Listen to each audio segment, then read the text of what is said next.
네, 안녕하세요. 이번 세션은 제목이 좀 거창하죠. 무더운 여름 퇴근 후에 집 도착 10분 전 시원한 에어컨 바람을 쐬고 싶어서 삽질한 썰이라고 이제 거창하게 해놨습니다. 자, 과연 이 삽질했던 얘기를 과연 성공했을 것인가 안 했을 것인가는 25분 후에 알 수 있을 것 같고요. 이 짧은 시간 동안이지만 잠깐 풀어보도록 하겠습니다. 우선 제 소개를 먼저 드려야 될 것 같아요. 저는 저스틴이고요. 마이크로소프트에서 클라우드 아드보카스로 일을 하고 있습니다. 제 트위터 프로필이랑 기터 프로필은 여기 보시는 바와 같고요. 혹시나 제 신상에 대해서 궁금하신 분들은 밑에 보시면은 그 소개 페이지가 있으니까 한번 보시면 좋을 것 같습니다. 그리고 저는 거의 이제 트위터에서 지방령으로 활동을 하고 있기 때문에 지나가다가 트위터 활동을 하시는 분이라면 지나가다가 한 번쯤 아는 척 해주시면은 저는 굉장히 또 행복해하면서 또 일을 할 수 있을 것 같아요. 자, 먼저 이 프로젝트를 왜 시작하게 됐는지에 대한 간단한 소개를 먼저 드려야 될 것 같아요. 왜냐면은 뜬금없이 자바스크립트와 뭐 홈 오토메이션 얘기가 나와서 약간은 두 개가 매치가 되나 싶어 하는 분들도 계실 것 같아서 먼저 한 5월 말쯤에 제가 이제 운영하는 유튜브 채널이 있습니다. 유튜브 채널에서 이런 주제로 as a function으로 스마트 홈 IoT를 구축해보자라는 게스트를 모시고 이런 내용을 한번 진행을 해본 적이 있었어요. 라이브 코딩을. 그때도 굉장히 이제 많은 분들이 관심을 가져주셨는데 혹시나 이제 그 내용을 궁금하신 분들은 여기 이제 밑에 주소 보이는 대로 가서 보시면은 대충 이 내용 말고도 다른 내용도 보실 수 있으니까 한번 보시면 좋을 것 같고요. 근데 그 게스트 분이 너무 재밌게 이제 말씀을 잘 해주셔서 이게 이제 저도 엄청나게 이제 뽐뿌를 받았습니다. 이제 왜냐면은 저 같은 경우는 이제 외국 생활을 오래 하다가 한국에 들어온 지 얼마 되지 않은 시점이기도 했고, 그 다음에 이제 외국에 나가기 전에 그 상황에 비춰봤을 때 한국 여름이 굉장히 덥다는 걸 알고 있었고, 이제 그동안 더 더워져서 한국이 굉장히 덥다라는 걸 이제 알고 있었는데다가 뉴스에서는 계속해서 이제 엄청나게 더울 거다, 이런 얘기들이 많이 있어서 이제 굉장히, 고민이 됐죠. 근데 마침 그 세션을 듣고 나서 그러면 나도 집에 라즈베리 파이가 있으니까 나도 한번 만들어 보자. 나도 한번 비슷하게 한번 구현을 해보자. 이렇게 이제 생각을 하게 됐어요. 그래서 그럼 기왕 하는 김에 조금 더 있어 보이게 뭐 기능을 조금 더 추가를 해서 업그레이드 좀 해보자. 뭐 이런 생각도 해봤습니다. 그렇게 해서 막 의욕이 막 충만해가지고 시작을 했죠.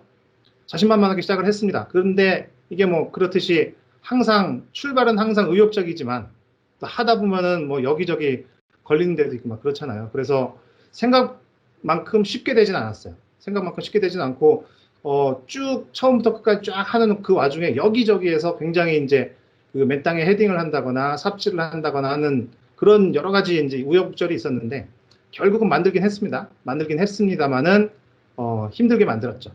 그래서 그런 부분들을 좀 정리를 하는 차원에서 그리고 여러분들과 공유를 하는 차원에서 그 얘기를 좀 해볼까 하는 그런 이제 히스토리가 있습니다. 이제 우선은 이게 이제 홈 오토메이션이잖아요. 홈 오토메이션을 구현을 하기 위해서는 몇 가지 그 하드웨어와 어떤 전반적인 아키텍처에 대해서 잠깐 이제 설명을 좀 먼저 드려야 될 것 같아요. 그래서 저는 집에 이제 굴러다니는 구형 라즈베리 파이가 하나 있었습니다. 지금 제가 알기로는 라즈베리 파이가 버전 4까지 나온 걸로 알고 있는데 제 모델은 2014년 정도에 나왔던 구형 모델이었어요. 그래 라즈베리 파이 2 모델 B쯤 되는 거였습니다. 근데 이게 뭐 또 그렇다고 해서 지금 돌아가지 않느냐 하면은 생생하게 잘 돌아가고 있어요. 그래서 굳이 뭐 새 라즈베리 파이를 살 필요 없이 그냥 있는 걸 쓰자. 그래서 구형 모델을 쓰기로 결정을 했습니다. 그리고 제 궁극적인 목적은 집에 있는 모든 리모컨들을 이 라즈베리 파이 하나로 통합을 시켜서 만능 리모컨을 만들자. 뭐 이런 게 이제 목적이었어요. 그러다 보니까 이제 거의 집에 있는 대부분의 그 리모컨들이 적외선 방식의 그 리모컨이란 말이죠. 그래서 이 리모컨의 적외선 신호를 대체할 수 있는 라즈베리 파이에 붙일 수 있는 그 센서 모듈이 필요했습니다. 적외선 센서 모듈이 필요했어요. 근데 다행히도 이런 센서 모듈들은 이미 또 아마존이라든가 이런 온라인 쇼핑몰에서 많이 팔고 있고 살 수 있었습니다. 근데 저는 다행히도 지인 찬스가 있어서 그분에게 이렇게 뭐 뺐다시피 한 건 아니고 그분께서 이제 저한테 주셔서 제가 받아서 사용을 했죠. 요 그림을 보시면은 여기 이제 리시버 분이 있잖아요. 요게 IR 센서, 그러니까 적외선 신호를 받는 부분이고, 요 부분이 이제 적외선 신호를 내보내는 부분이에요. 그래서 이제 요 적외선 신호를 받는 부분이 어디다 쓰이냐면은 우리가 라즈베리 파이에 내가 갖고 있는 리모트 컨트롤러 데이터를 학습시키는 데 필요한 거고요. 근데 요거는 그렇게 해서 이제 저장된 리모컨 데이터를 사용을 해서 마치 라즈베리 파이가 진짜 리모컨인 것처럼 가전제품으로 신호를 쏘는 그런 역할을 하게 됩니다. 이 버튼 두 개는 필요 없고요. 요렇게 적외선 센서가 이제 필요하게 잘 됐었어요. 그래서 요게 이제 전체적인 커다란 이제 대략의 아키텍처인데요. 라즈베리 파이가 우선 리모컨 역할을 하는 것과 동시에 여기 안에 노드.js로 API 서버를 만들어놨어요. 그래서 노드.js로 API 서버를 역할을 해서 요 서버가 마치 리모컨으로 역할을 하는 것처럼 이제 작동을 합니다. 그리고 이제 이렇게 해서 요거를 홈 네트워크에 붙여놓고 이 홈 네트워크를 이제 외부로 한꺼번에 공개하는 것보다는 필요한 부분만, API 부분만 살짝 터널링을 해서 쓸 수 있게 그렇게 터널링을 해놨고요. 그 다음에 이 터널링에 필요한 그 터널 데이터는 이제 캡슐화를 시켰습니다. 캡슐화를 시켜서 애저 펑션으로 이렇게 퍼서드를 만들어가지고 오로지 외부에서는 그 애저 펑션만 실행을 시키면은 모든 게 다 될 수 있게끔 이렇게 캡슐화를 시켜놨어요. 자, 그리고 이 애저 펑션을 모바일 앱에서 실행시킬 수 있게끔 그 파워 앱과 파워 오토메이트로 한번 이렇게 말아줬습니다. 즉 그래서 일반 사용자, 저나 저희 가족 같은 저희 사용자 입장에서는 파워 앱만 실행을 시키면은 뭐라고 했죠? 그 가전제품들을 에어컨을 껐다 켰다 할 수 있게끔 이제 그렇게 이제 작업을 했죠. 이게 이제 큰 아키텍처라고 보시면 될 것 같고요. 자, 그러면은 이제 요 아키텍처를 그대로 구현하기 위해서 했던 이제 첫 번째 삽질부터 말씀을 드려보겠습니다. 가장 먼저 해야 됐던 거는 이 라즈베리 파이를 리모컨으로 바꾸는 거였어요.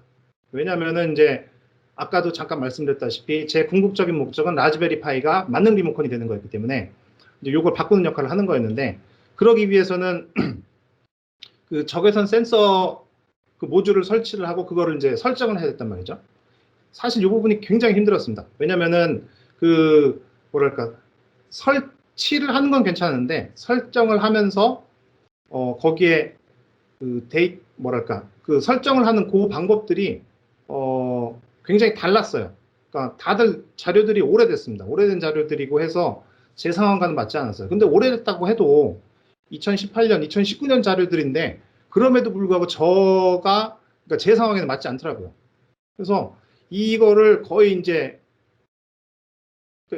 뭐라고 해야지? 트라이얼 에러? 이거 이제 시행착오를 계속 겪어가면서 이렇게 해도 해봤다가 저렇게 해도 해봤다가 해서 결국은 성공을 했습니다. 그러니까 어쩔 경우 그 매뉴얼대로, 인터넷에 있는 매뉴얼대로 하면은 그 센서를 받는 모듈은 작동을 하는데 보내는 모듈이 안 된다든가, 반대로 또 보내는 모듈은 되는데 받는 모듈이 안 된다든가 막 이런 게 문제가 있었어요. 그래서 그거를 어떻게 하다 보니까 됐습니다. 돼서 그러면은 그거를 까먹으면 안 되니까 몇 번 다시 한번 우연히 된 거니까 혹시나 몰라서 계속 몇 번 이제 리프로듀싱을 해봤어요. 그래서 이렇게 하니까 되는구나라고 해서 그걸 잘 기록을 해서 이제 블로그에 써놨습니다. 그래서 이제 그거는 나중에 또 그 블로그는 같이 공유를 해드릴게요. 그렇게 해서 그 작업들, 오래된 자료들을 바탕으로 많이 좀 이렇게 힘들게 작업을 했습니다. 그래서 일단은 여기까지 해서 적외선 센서는 작동을 하기 시작했어요. 이제 그런데 두 번째 이제 해야 될 거는 내 리모컨을 이제 라즈베리 파이에 등록을 하는 거예요. 근데 되게 재밌는 게 전 세계에 있는 리모컨 데이터베이스가 있습니다. 전 세계에 있는 모든 리모컨 데이터를 갖고 있는 데이터베이스가 있어요. 그 소스포지에 있는데 LIRC 리모트라는 그 리포지토리가 하나 있어요.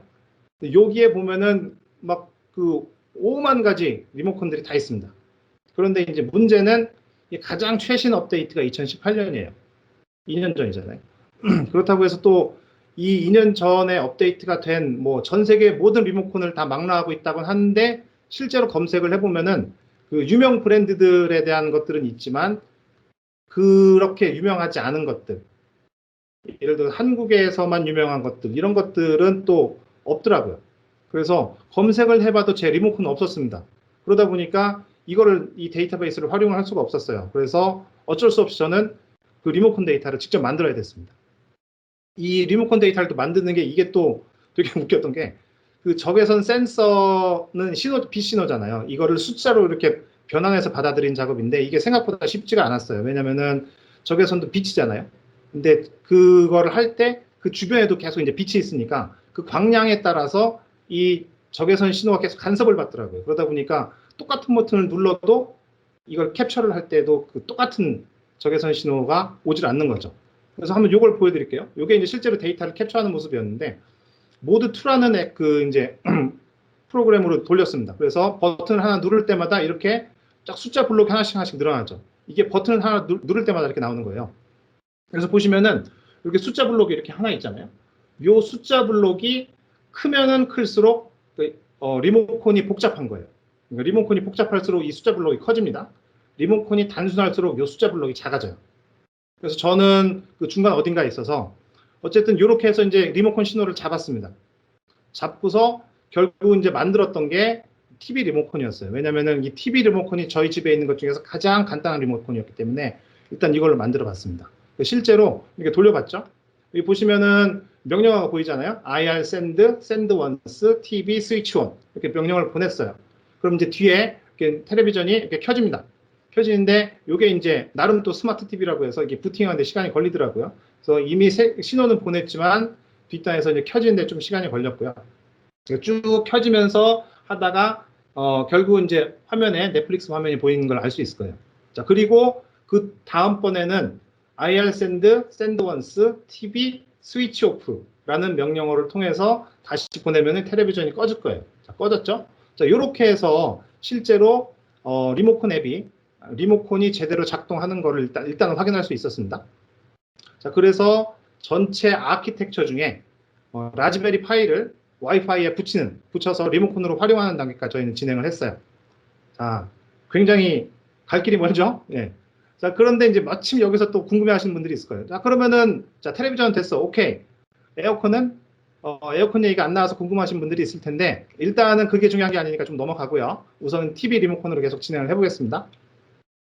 자, 그 다음에 리모컨을 완성을 했으니까 이제 이걸 실제로 앱을 통해서 제어를 하는, 자, 그 부분에 대한 삽질을 한번 더 말씀을 드릴게요. 일단은 리모컨이 됐어요. 아까 이제 IR send, send once, TV switch on이라는 그 명령어를 보냈잖아요. 그 명령어를 참 사람들 대단하죠. 그 Node.js, 그러니까 그 npm 패키지로 그거를 만들어 놓은 게 있어요, 벌써. 그래서 저는 그걸 이용을 해서 아주 간단한 리모컨 서버, API 서버를 만들 예정입니다. 그래서 요 리모컨, 이제 LIRC 노드라는 npm 패키지를 사용을 해서 그걸 만들었어요. 굉장히 이제 쉽게 만들었습니다. 또 실제로 리모트 컨트롤 모듈은 요 한 21줄 정도 되는 굉장히 간단한 그 코드예요.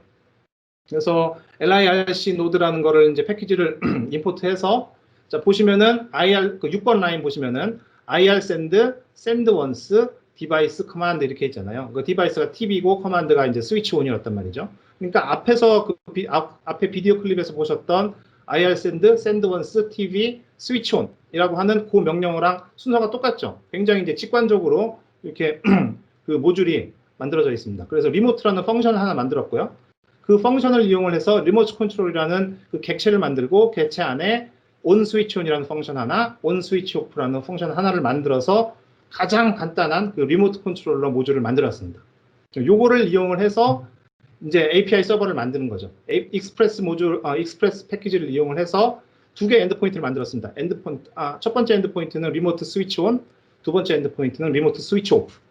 이렇게 해서 스위치 온 안에서는 그 리모트.on 스위치 온이라고 하는 펑션을 호출을 했고요. 스위치 오프라는 엔드포인트에서는 on 스위치 오프라는 펑션을 호출을 했습니다. 그럼 이렇게 해서 이것도 이제 API 서버를 만든 거예요. 저는 사실 저는 이제 자바스크립트로 뭔가를 개발한다거나 하는 사람이 아니어서 전문적으로 개발하는 사람이 아니어서 노드.js가 말로는 굉장히 쉽게 쓸 수 있다 하는데 정말 약간 그 의심이 있었거든요. 그런데 실제로 이 API 서버를 만드는데 코드 뭐 21줄, 26줄 이 정도밖에 안 되고 정말 빠르게 뭔가를 개발할 수 있다는 거에 대해서 노드.js가 정말로 그 빠르게 개발을 할 수 있고 프로토타이핑이라든가 아니면 POC 같은 거를 개발을 할 때 굉장히 좋구나 하는 걸 이번에 굉장히 많이 느꼈어요. 이제 물론 그 뒷단에서 실제로 이제 POC 이후에 얼마만큼 엔터프라이즈 레벨로 올라가느냐는 또 다른 문제겠지만 일단은 거기까지는 괜찮았습니다. 자, 그럼 이렇게 해서 실제로 코드를 한번 돌려볼게요. 자, 제가 지금 아랫부분에 보시면은 비주얼 스튜디오 코드 안에서 제가 라즈베리 파이에 접속을 해서 거기서 이제 npm 스타트 해가지고 API 서버를 돌리기 시작하고 있습니다. 자, 돌아갔죠? 제가 4000번 포트로 요거를 이제 돌려놨어요. 그러다 보니까 여기서 이제 IP 주소 치고 4000번 포트로 해서 스위치 온 날리니까 자, 이제 켜졌죠. 자, 이번에는 스위치 오프를 또 날려보겠습니다. 스위치 오프를 날려보면은 자, 또 그 밑에 이제 보시면 스위치 오프라고 이제 보이시죠? 위에 이제 스위치 오프라고 됐다고 나왔습니다. 즉, 지금 이제 API 서버는 제대로 작동을 하는 거예요. 자, 그리고 저는 172.30.1.29라는 그 홈 네트워크 안에서 이걸 호출을 했어요. 즉, 제 컴퓨터 역시도 홈 네트워크 안에 있기 때문에 이렇게 직접 호출이 가능했습니다. 자, 그런데 이제 이렇게 해서 라즈베리 파이에다가 노드.js 서버를 이제 만들어서 올렸죠. 이제 홈 네트워크에서는 다 작동을 하는 거예요. 자, 그런데 이게 홈 네트워크 안에서만 작동을 하잖아요. 근데 우리의 궁극적인 목적은 집 밖에서 이거를 리모컨을 실행을 시키고 싶은 거니까 이 라즈베리 파이 리모컨을 퍼블릭 인터넷으로 노출을 시켜야 돼요. 첫 번째 방법은 홈 네트워크 전체를 노출을 시키는 방법이 하나 있겠죠. 그런데 뭐 아시다시피 이거는 보안상 절대로 추천하지 않는 방법이고, 그래서 두 번째 방법은 필요한 애플리케이션만 그 터널링, 시큐어 터널을 하나 만들어서 그 터널로만 해서 데이터가 왔다 갔다 할 수 있게끔 그렇게 선택적으로 노출을 시키고 싶어요. 이게 사실은 예전에는 굉장히 좀 복잡한 과정 중에 하나였는데 이제는 소프트웨어적으로 해결이 가능합니다. 그 앵그록이라고 들어보셨을 거예요. 앵그록을 쓰면은 이런 시큐어 터널을 되게 쉽게 만들 수 있어요. 마침 라즈베리 파이용으로도 이게 앵그록이 이제 애플리케이션이 있기 때문에 그걸 라즈베리 파이에 다운로드 받아서 실행을 시킵니다. 그리고 그 실행을 시킨 거를 바로 노드.js API 앱과 연동을 시키면은 요 앵그록으로 인해서 특정 API 서버만 인터넷으로 노출이 되는 거죠. 자, 그럼 이렇게 보여드릴게요. 자, 화면을 보실게요. 자, 화면 보시면은 다시 왼쪽 아랫부분에 보시면은 이제 API 서버를 실행을 시킵니다. 자, 실행을 시키는 게 보이시죠? 자, API가 돌아갔어요. 자, 오른쪽 볼게요.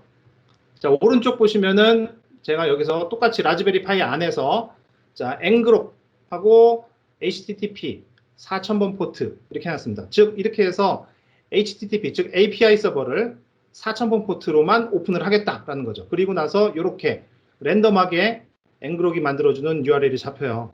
그럼 이 URL을 가지고 아까 이제 IP 주소와 포트 번호 대신 이렇게 쓰면 이렇게 되면은 외부에서, 즉 홈 네트워크 바깥에서 실행을 시킬 수 있다는 거죠. 조금 아까 이제 리모트 컨트롤로 스위치 켰죠? 자, 이번에는 스위치를 내렸습니다. 즉 이런 식으로 해서 랜덤하게 앵그록이 만들어주는 URL을 갖고 이제 홈 네트워크 바깥에서 이제 실행을 시킬 수가 있게 됐어요. 자, 그러면은 저희 지금까지 해서 퍼블릭 인터넷에서 홈 네트워크로 접속을 할 수 있게끔 시큐어 채널을 만들어주는 것까지 구현을 했습니다. 자, 그러면은 이제 얼추 됐어요. 얼추 됐고 이제 앞으로 남은 거는 그러면은 이제 퍼블릭 클라우드에서 이쪽으로 어떻게 들어가겠느냐, 이 부분을 이제 만들어주는 걸 이제 해야 되는데, 앞에 잠깐 보셨지만 앵그록은 사실 그 무료 버전이 있고 유료 버전이 있어요. 그 유료 버전일 경우에는 상관이 없는데 우리는 일단은 무료 버전을 쓰는 거죠. 무료 버전일 경우에는 앵그록을 실행을 시킬 때마다 주소가 계속 바뀝니다. 그래서 이거를 직접 사용하기에는 굉장히 무리가 있죠. 외부에서 직접 사용하기에는. 그렇기 때문에 이 채널도 한번 감싸줄 겸, 그 다음에 이런 앵그록이 자꾸 바뀌는 랜덤 URL로 막아줄 겸 해서 퍼사드를 하나 만들기로 했습니다. 퍼사드 역시도 노드.js로 애저 펑션을 만들면 됐는데요. 혹시나 자바스크립트로 애저 펑션을 만드는 방법에 대해서 궁금하신 분들은 aka.ms/jsconf/asfunc -node.js로 한번 들어가 보시면은 그 레퍼런스가 쫙 있어요. 그래서 굉장히 쉽게 만들 수 있기 때문에 한번 보시면 좋을 것 같습니다. 이것도 되게 쉽게 만들었어요. 22절 정도 되는 이제 그 코드인데요. 보시면 아시겠지만 쿼리 스트링과 또는 그 리퀘스트 바디를 통해서 TV 그 디바이스, 즉 여기 TV겠죠? 파워, 스위치 온, 오프 요 두 가지 값일 거예요. 요 두 값을 받아왔고요. 그 다음에 리모트 베이스 URI라는 요 환경 변수 값이 있어요. 환경 변수 값이 바로 ngrok이 받아주는, ngrok이 계속 변하는 그 URL인데, 그 엔드포인트. 요 두 개를 조합을 해서 그 조합된 URL을 가지고 엑시오스를 통해서 이제 Node.js API 서버로 호출을 하는 거죠. 그렇죠? 이렇게 이제 코드를 만들었단 말이에요. 이제 굉장히 쉽게 만들었습니다. 이렇게 함으로 인해서 저희는 그 ngrok이 만들어주는 그 랜덤 URL을 캡슐화를 시킬 수 있게 됐어요. 자, 한번 보여드리겠습니다. 또 마찬가지로 npm으로 해서 API 서버를 이제 돌리고요. 자, 그 다음에 오른쪽에서 ngrok으로 또 돌립니다. 그러면은 아까와 다른 그 URL이 만들어졌죠. 자, 이렇게 만들어진 랜덤 URL을 이제 방금 애저 펑션을 만들어서 애저에 배포를 했으니까 그 배포한 거 환경 변수 쪽에다가 이렇게 집어넣는 거예요. 집어넣고 나서 다시 이제 실행을 시키고 나면은, 자, 이렇게 하면은 이제 애저 펑션이 딱 준비가 됐죠. 애저 펑션의 주소는 funcApp-rpi-proxy-krc라고 되어 있는데, 요 주소를 가지고 실제로 한번 실행을 시켜보겠습니다. 그래서 쿼리 스트링으로 디바이스는 TV고 파워는 ON이다. 이렇게 하니까 켜졌죠. 자, 스위치 ON이 된 게 보실 거예요. 아래쪽 보시면은 계속 결과값이 나오는 거 보이시죠? 자, 이번에는 파워 오프로 봤어요. 파워 오프로 했더니만 TV가 오프가 됐습니다. 자, 아래쪽에 보시면 스위치 오프, 그 다음에 엔드포인트, 리모트 슬래시 스위치 오프가 호출이 된 걸 보실 수가 있어요. 그렇죠? 이렇게 해서 애저 펑션으로 퍼사드를 잘 만들어 놨습니다. 자, 이렇게 해서 퍼사드까지 만들어졌어요. 사실 여기까지 해도 크게 상관없습니다. 크게 상관없는데 여기서 이제 하나 문제라기보다는 이제 이미 다 만들어졌어요. 이미 다 만들어졌지만 그럼에도 불구하고 그 내가 외부에서 에어컨을 켜고 끄고 위에서는 웹브라우저를 연다든가 아니면 포스트맨을 연다든가 이런 식으로 작업을 해야 되는데 그것보다는 조금 더 쉽게 모바일 앱을 만들면 어떨까 해서 모바일 앱까지 만들어 보기로 했습니다. 그런데 이제 모바일 앱 만드는 것 자체도 되게 힘들잖아요. 뭐 예를 들자면 리액트 네이티브 같은 걸 하나 열어서 하고 그걸 하고 막 이제 퍼블리싱하고 막 이래야 되는데 거기까지 하기에는 너무 이제 번거로우니까 그러면은 굉장히 쉽게 모바일 앱을 만들 수 있는 방법이 없을까를 고민해 봤죠. 그랬더니만 이제 파워 플랫폼이라는 게 있어요. 마이크로소프트에서 얘기하는 파워 플랫폼이라는 게 있는데 이 파워 플랫폼을 통하면은 굉장히 쉽게 애플리케이션을 만들 수가 있습니다. 그래서 파워 플랫폼과 관련돼서 자세한 내용을 좀 더 궁금하시면은 aka.ms/jsconf/power-platform으로 가보시면은 좀 더 많은 내용을 아실 수가 있을 것 같고요. 그러면은 파워 오토메이트부터 먼저 말씀드릴게요. 파워 오토메이트는 기본적으로 워크플로우를 매니지먼트 해주는 건데 이 오토메이트 워크플로우가 하는 단 하나의 일은 그 애저 펑션 아까 만들어놨던 퍼사드 있죠? 그 퍼사드를 호출하는 것밖에 없어요. 그래서 엔드포인트를 호출을 하고 API 키 집어넣고 그 다음에 디바이스 값과 파워 값을 이제 모바일 앱에서 받아와서 그걸 이제 바로 보내주는 거죠. 요 역할밖에 하는 게 없어요. 그래서 굉장히 간단한 이제 워크플로우가 하나 나왔죠. 자, 그 다음에 요거는 이제 파워 앱 화면인데 파워 앱도 굉장히 만들기 쉬운 게 엑셀 같은 거 좀 하실 줄 아는 분들은 엑셀 안에 펑션들 있잖아요. 엑셀 함수들. 그 엑셀 함수들 사용한 것처럼 쓰시면 돼요. 그래서 아까 만들어 놓은 파워 오토메이트가 홈 어플라이언스에서 리모트 컨트롤러라는 게 있죠.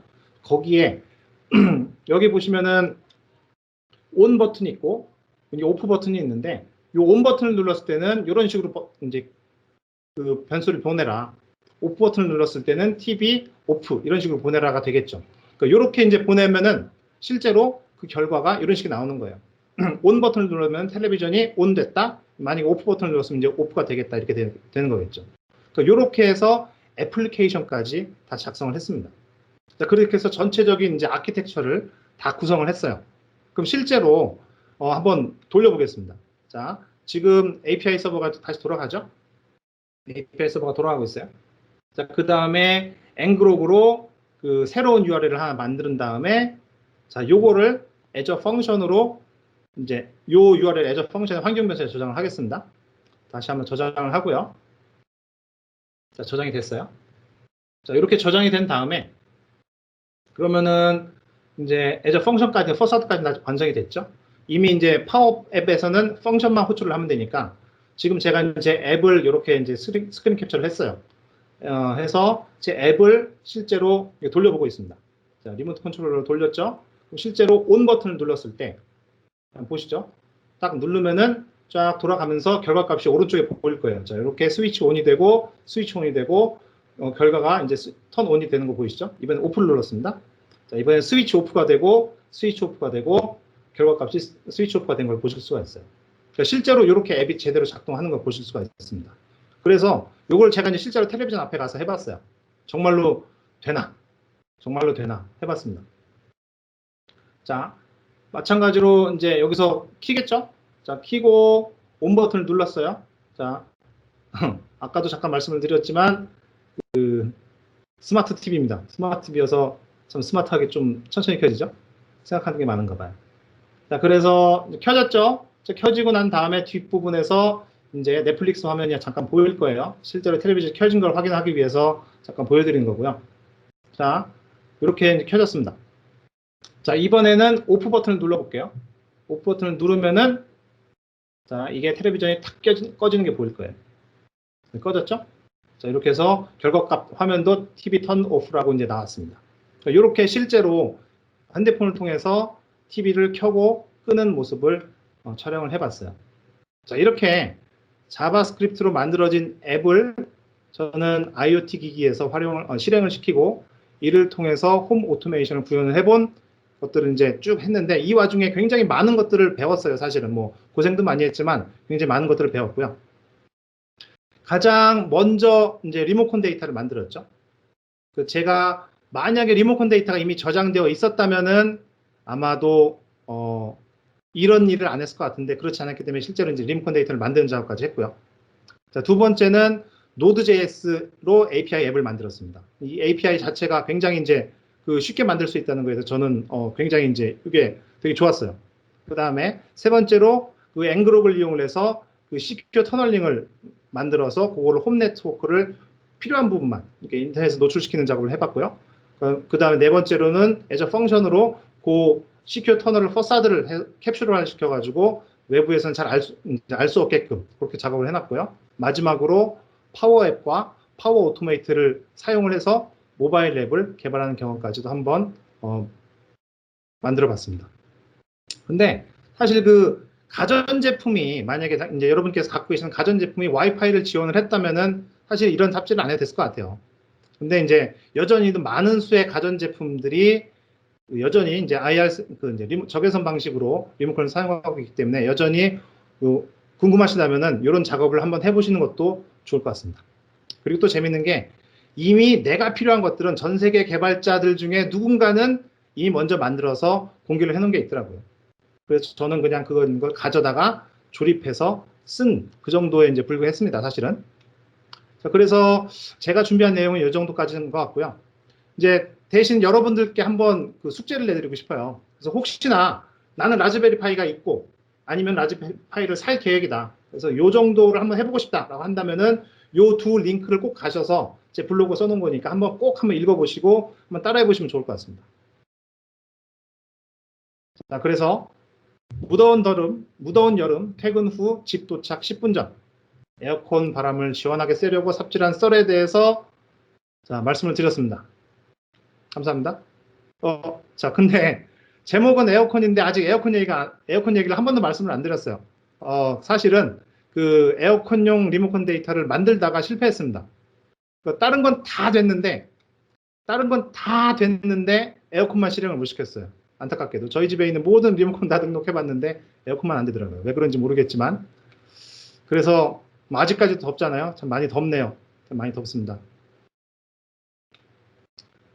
자, 그래서 제목을 가정용 전자제품을 집 밖에서 핸드폰으로 실행시키려고 삽질한 썰 정도로 살짝 바꾸고 저는 이 세션을 마치도록 하겠습니다. 감사합니다.